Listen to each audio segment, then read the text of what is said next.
আসসালামু আলাইকুম আরহামতুল্লাহি ওবারাকাতু। আলহামদুলিল্লাহ, আজ মাদ্রাসায় ছাত্রদের জন্য তাহারির ব্যবস্থা করা হয়েছিল। প্রিয় দিনী ভাইরা, আমাদের এখানে ছাত্রদের জন্য মনোরম পরিবেশে পঠন পাঠন, খাওয়া দাওয়া, শরীরচর্চার দিকে মুহতামিম সাহেব হাফেজ তৌসিফ আহমদ নিজ দায়িত্বে পর্যবেক্ষণ করেন। মাদ্রাসার শুরু থেকে নিয়ে আজ পর্যন্ত ছাত্রদের ধারাবাহিকভাবে 5 বার খাবারের সুব্যবস্থা করা হয়েছিল, তা এখনও পর্যন্ত চলছে।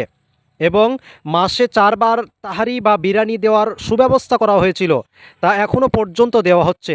এবং ছাত্রদের জন্য রাতে দুধের ব্যবস্থা করা হয়েছিল, আলহামদুলিল্লাহ, সেটাও এখনও পর্যন্ত চলছে।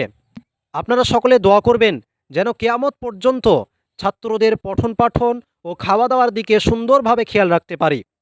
আপনারা যদি মাদ্রাসার ছাত্রদেরকে খাওয়াতে চান বা মাদ্রাসায় সাহায্য করতে চান, তাহলে স্ক্রিনে দেওয়া নাম্বারে যোগাযোগ করুন।